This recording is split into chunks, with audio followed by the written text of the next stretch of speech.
Pakistan has become a habitual offender when it comes to misusing this august forum to peddle baseless and malicious propaganda against India. In order for there to be peace in South Asia, the actions that Pakistan needs to take are threefold. First, stop cross-border terrorism and shut down its infrastructure of terrorism immediately. Second, vacate Indian territories under its illegal and forcible occupation. And third, stop the grave and persistent human rights violations against the minorities in Pakistan. What we have heard from India is pure political fiction. Let me list the lies. First, Jammu and Kashmir is not part of India. It never was and never will be. Just ask the people of Jammu and Kashmir. The Security Council done just that. It has decided that the final disposition of Jammu and Kashmir will be decided by its people through a UN-sponsored plebiscite. India accepted the Security Council resolutions. It is obligated to implement them under Article 25 of the UN Charter. It has failed to do so through fraud and force. Instead, India has sought to suppress Kashmiris' demand for their right to self-determination and freedom by imposing a cruel occupation.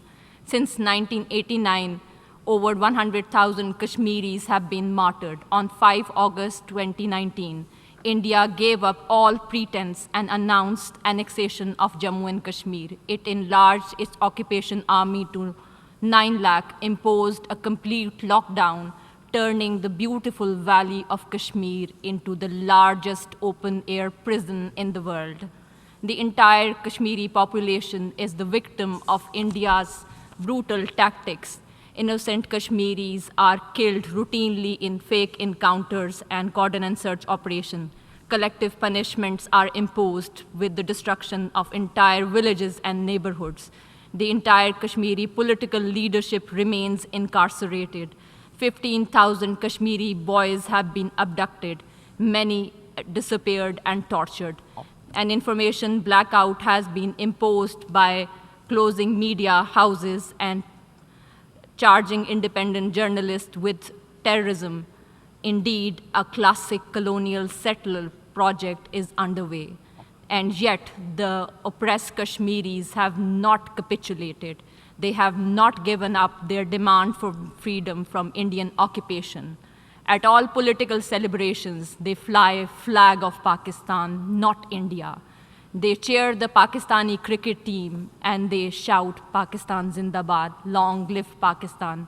India may forcibly occupy the land of Kashmir, but it has lost its people forever. The second lie is to describe the Kashmiri freedom struggle as terrorism. This is a familiar colonial ploy. Under international law, Kashmiri's resistance to foreign occupation is just and legal. It is India's occupation that is illegal. It is India which must be held accountable for its war crimes and human rights violation in the occupied territory. The 2 reports of the UN High Commissioner for Human Rights documented these crimes and violations. Over a dozen special rapporteurs of the Human Rights Councils have called for the investigation of human rights violation in Jammu and Kashmir. India has consistently denied them access to the occupied territory.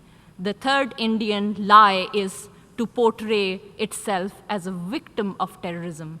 On the contrary, India is a serial sponsor of terrorism. It has perpetrated terrorism against each one of its immediate neighbors. Now, India's terrorist franchise has gone global.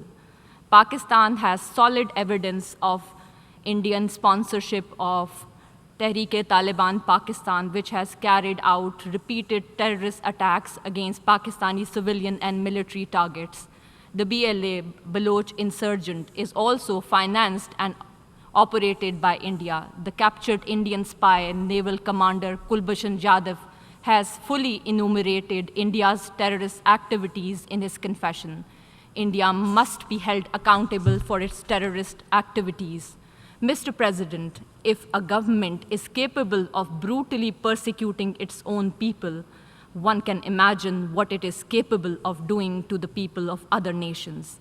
The BJP RSS government, which has ruled India since 2014 is guilty of imposing a reign of terror not only against the people of Jammu and Kashmir, but also against its own 200 million Muslims, 2 million Christians, and millions of Dalits and other low-caste Hindus.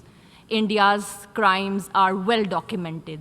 These include pogroms in Gujarat, Mumbai, and Delhi, the frequent lynching of Muslims by cow vigilantes, the bulldozing of Muslim houses and shops, hate speech including calls by political leaders and Hindutva priests for genocide against Muslims.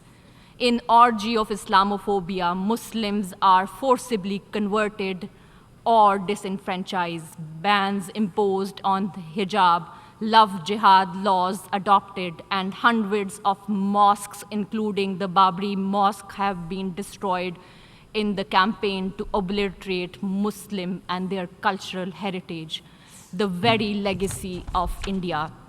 In the first 8 months of 2023, 525 attacks alone took place against Christians, including the recent inhuman massacre of Christians by Hindu tribes in northeast India. Since 2018, 1 lakh cases of crimes were registered against Dalits. Thousands of Sikhs were killed at the Golden Temple in organized raids in 1984 and thereafter. Mr. President, India will not halt these human rights violations of human rights and international law until sense of impunity is removed. The world must stop giving India free pass for strategic reasons.